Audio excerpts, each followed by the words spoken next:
नमस्कार. आज आपण रवा लाडू बघणार आहोत. आता मी इथे 2 वाटी रवा घेतलेला आहे.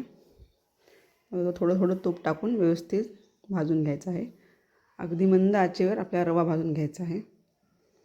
छान लालसर असा कलर येईपर्यंत आपल्याला रवा भाजायचा आहे. छान असं व्यवस्थित भाजून मग आपण तो काढून घेणार आहोत. थोडासा तांबूस झाला की आपण रवा काढून घेऊयात. आता आपला रवा तांबूस भाजून झालेला आहे. आता आपण पाक करायला घेऊया. 2 वाटी साखर घेतलेली आहे मी. साखर बुडेल इथपर्यंत असं त्यात पाणी टाकून घ्यायचं आणि गॅसवर ठेवून व्यवस्थित सुरुवातीला गॅस मोठा करून व्यवस्थित उकळी आणायची त्याची. व्यवस्थित उकळून झालं की आपला पाक 2-3 उकळीत पाक तयार होईल. एकतारी पाक बनवायचा आहे आपल्याला. छान असा उकळून झाला की आता आपल्याला एकतारी पाक बनवून घ्यायचा आहे. हे पहा, अशा प्रकारे गॅस सुरुवातीला मोठा करून नंतर बारीक करून ठेवायचा आहे. आता आपण आपला पाक होईपर्यंत थोडंसं काजू आणि बदाम थोडेसे कुटून घेऊयात असे जाडसर.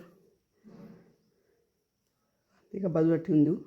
आपला पाक तयार झाला आहे. आता आपण चेक करून घेऊयात. थोडंसं एका वाटेत काढून आपण तो असा बोटाने हे चेक करून घ्यायचं आहे.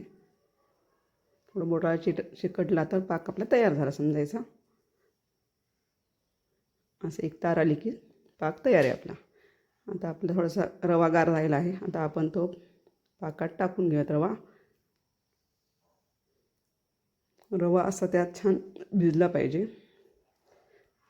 आता आपण त्यात काजू बदाम आणि वेलची पावडर पण टाकून घ्यायची आहे. हे पहा, असं व्यवस्थित मिश्रण तयार झालं आहे. आता आपण त्याला अर्धा तास झाकून ठेवूया. त्यानंतर लाडू वळून घ्यायचे आहेत आपल्याला.